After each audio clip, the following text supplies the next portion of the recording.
Bonjour à tous, j'espère que vous allez bien. Je vous retrouve aujourd'hui pour une nouvelle vidéo sur Gran Turismo 7, une vidéo dans laquelle je vous propose un petit gameplay en Mazda 3. C'est une des nouvelles voitures de la mise à jour 1.31. Et je sais ce que vous allez vous dire, et ce que vous allez penser en voyant le début de cette vidéo. Vous allez vous dire, et mec, c'est quoi ton problème? Pourquoi tu nous présentes des voitures aussi chiantes? J'ai évidemment mes raisons, j'en ai trois principalement. La première, c'est que, vous le verrez quand je vous présenterai un petit peu cette voiture en détail, mais c'est loin d'être une voiture aussi chiante que ce qu'on croit, et c'est une voiture qui a plein de customisation sur ce jeu-là.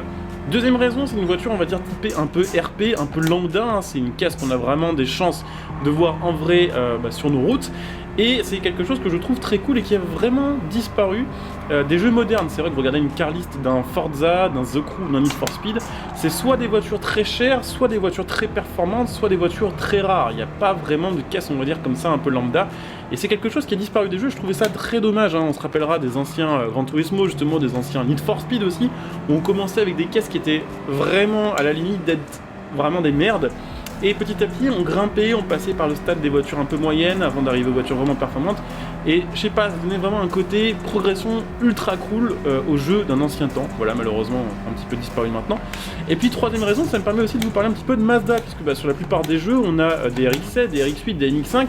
On n'a pas grand chose d'autre de chez Mazda, hein, comme s'ils avaient rien fait d'autre depuis 10 ans. Alors qu'en fait, Mazda, pour moi, et je pense pour plein d'autres gens, d'ailleurs, vous me direz un petit peu ce que vous en pensez en commentaire, mais il reste, on va dire, parmi les constructeurs mondiaux les plus cool, parce qu'ils continuent de proposer des voitures qui ont un minimum de cylindrée, un minimum intéressant à conduire, qui sont un minimum, on va dire, accessibles aussi, hein, c'est pas des voitures à 100 000 euros, et puis des voitures qui sont, mine de rien, assez intelligentes au niveau de leur conception, au niveau des choix qui sont faits, et assez logiques par rapport à l'utilisation, et ça, c'est franchement top.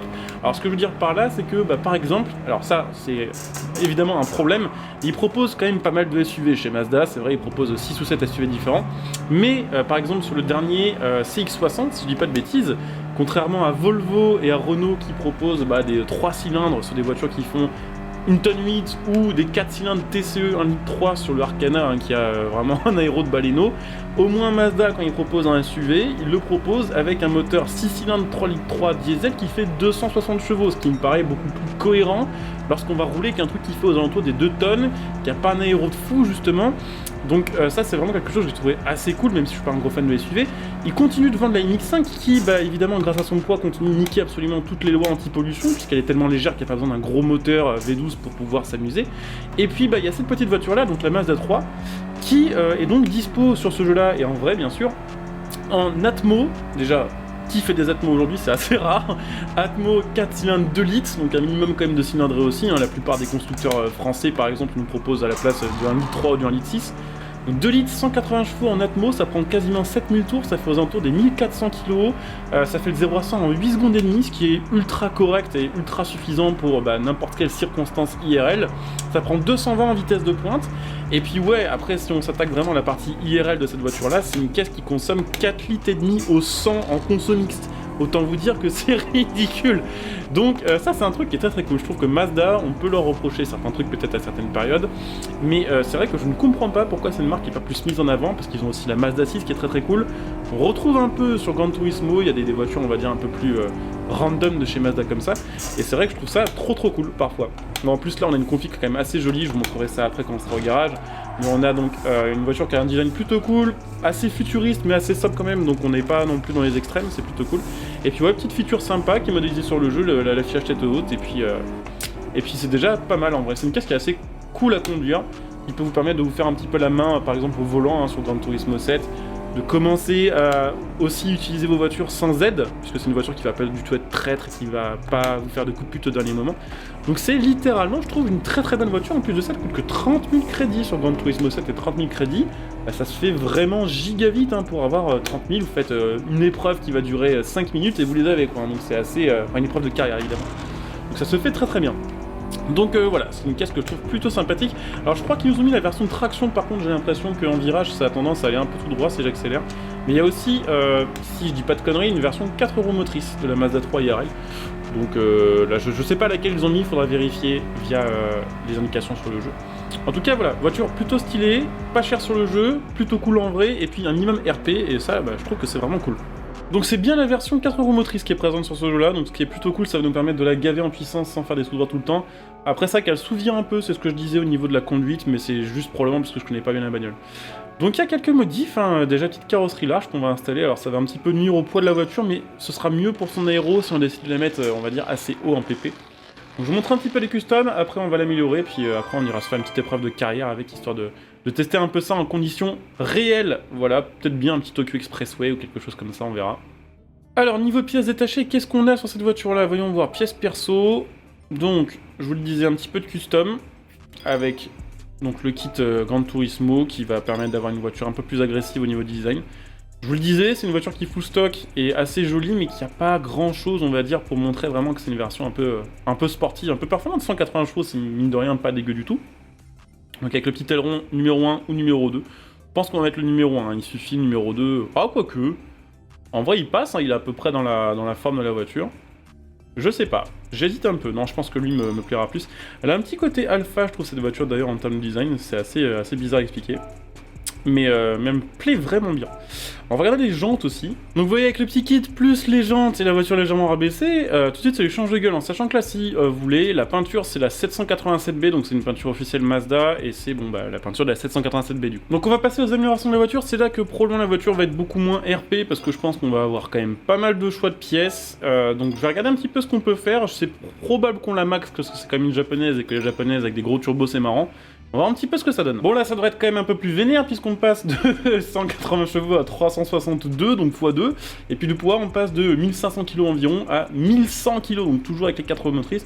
Ça devrait bien envoyer. Let's go du coup sur l'expressway, épreuve de carrière, on a 2 tours à faire, 37 000 en récompense. Et puis donc notre petite Mazda 4 roues motrices full améliorée qui prend 8000 tours maintenant et qui a un turbo qui est quand même ma foi assez vénère. Donc ça devrait être plutôt cool cette petite épreuve, on va voir un petit peu comment ça se passe. On va voir si on arrive à la gagner, parce que en vrai l'Alphard il a quand même pas mal d'avance. Donc let's go. En tout cas j'espère que cette petite vidéo vous aura plu, j'espère que vous n'aurez pas saoulé à vous parler de Mazda. Je suis pas un fanboy Mazda, mais voilà, faut reconnaître que par rapport à beaucoup de nos marques, ou beaucoup de marques on va dire européennes, ils proposent des trucs vraiment cool. Bah tiens d'ailleurs à côté de nous, petite Mazda 3, elle aussi custom, avec le stage supplémentaire en custom, mais sans le kit large je crois.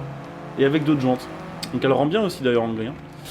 Donc voilà, j'espère que je vous aurai pas saoulé, j'espère que vous avez passé un bon petit moment voilà, avec cette petite vidéo dans laquelle on a parlé pas mal de Mazda et qu'on a montré à quel point ils étaient une bonne marque. Donc si c'est le cas les gars, bah, comme d'hab, pensez à laisser un petit like, à vous abonner pour les prochains contenus, à venir éventuellement soutenir la chaîne gratuitement via les liens que vous trouverez sous cette vidéo, en venant follow sur Twitch, en utilisant votre Prime éventuellement. Pourquoi pas aussi utilisant le lien de soutien que vous trouvez sous cette vidéo pour faire vos achats, le lien Instant Gaming pour acheter vos jeux pas chers, le lien Matériel.net pour acheter vos composants, et puis vous pouvez aussi devenir évidemment des soutiens via le bouton rejoindre sous cette vidéo, donc n'hésitez pas à jeter un petit coup d'œil. Écoutez, nous ça se passe pas trop mal cette petite épreuve. Un petit peu de latence par contre, c'est vrai que sur celle-ci et sur le Alphard, il n'y a pas d'anti-lag dispo. Donc on a une voiture qui, entre deux virages, si on switch de rapport ou si on lâche un peu l'accélération, met un peu de temps à se relancer, mais bon. C'est pas trop chiant non plus, ça le fait quand même. Hein. Bon, bah écoutez, c'est bien parti pour être gagné cette épreuve, et puis on devrait faire une pointe assez sympa quand même. Hein. Je pense sur la ligne droite, on peut manger un petit 2,80 si tout se passe bien. Donc c'est parti, ça devrait le faire. Très joli Lancer aussi là, avec les petites customs. Qui vont bien d'ailleurs, il devrait y avoir des nouvelles customs, si j'ai bien compris, là, dans quelques semaines sur une des prochaines mises à jour de Gran Turismo 7. Puisqu'on nous a teasé, c'est peut-être une erreur de leur part, hein. Et on nous a teasé, je crois, des nouvelles pièces TRD, notamment pour certaines Toyota. Donc, ce qui serait ultra cool, ce serait le retour des constructeurs, on va dire, secondaires. Comme on avait sur Gran Turismo 4, on pouvait directement acheter des voitures préparées par Spoon, par Amus, par exemple, ou par HKS. Ça, c'est un truc qui a disparu, je crois, de celui-ci. Et c'est dommage. C'est ça que ce Gran Turismo 4, c'était plaisant. T'achetais une japonaise, genre une US 2000. Soit t'avais les pièces d'amélioration chez Honda, soit tu pouvais prendre les pièces d'amélioration chez Spoon et du coup tu avais des résultats différents, ou chez Amuse par exemple. Et c'était trop cool ce genre de truc. Ça c'est features un peu disparues, il y a des jeux comme celui-ci, et ça c'est un peu dommage. Bridé à 260, je suis un peu deg par contre, je pensais qu'on allait prendre plus que ça. Ouais, après on était en montée, on a peut-être le temps de choper 270.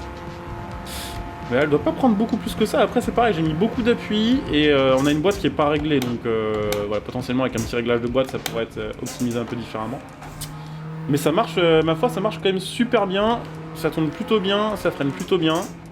Donc bah écoutez, petit banger hein, cette Mazda 3, franchement je suis carrément pour plus de voitures comme ça. S'ils ont envie d'acheter, enfin pour d'acheter n'importe quoi, d'ajouter d'autres on va dire daily un peu raisonnables sur ce jeu. Pourquoi pas même d'anciennes françaises, même des françaises modernes, un petit Arcana, un petit Arcana swappé de JZ, ça pourrait être marrant sur Gran Turismo 7. Ouais, je dis ça pour la blague, en vrai non merci, mettez pas de Arcana, ça sert à rien. Un multiplat, allez let's go. Donc bah écoutez, de toute façon je pense qu'on va bientôt arriver à la fin de cette vidéo. Tout s'est bien passé, on va réussir à manger une première pause. Je vais quand même essayer de terminer l'épreuve histoire de faire 37 000 crédits. Je suis actuellement pas très riche sur GT7. Et puis ce sera la fin de cette vidéo juste après.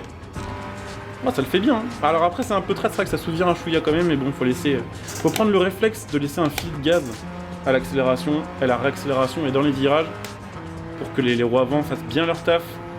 Et en général quand on fait ça, ça se passe plutôt bien. Par contre c'est trop cool, hein. Franchement prendre 8000 tours, c'est un plaisir. Voilà, c'est pas le moteur le plus coûteux de la Terre, c'est pas la voiture la plus puissante ni la plus rapide en ligne droite. Mais pour ce que c'est, au moins c'est exploitable. Une voiture de 360 chevaux et 1100 kg, sur ce jeu en général vous donnera des meilleurs résultats qu'une voiture à PP équivalente qui va faire 800 chevaux pour 1 tonne 8. Hein. C'est beaucoup plus exploitable, beaucoup moins casse-gueule et beaucoup plus équilibré. Donc voilà, dernière ligne droite, j'espère que vous aurez passé un bon moment devant cette vidéo tout simplement. Et puis bah écoutez, on se retrouve très bientôt pour un nouveau contenu. Si tout se passe bien, demain on devrait faire un petit peu de Forza Horizon 5 avec le test de la nouvelle Cadillac Blackwing, qui est je crois la voiture à débloquer cette semaine. Donc rendez-vous pour la prochaine vidéo demain. En attendant, bon jeu à tous, ciao.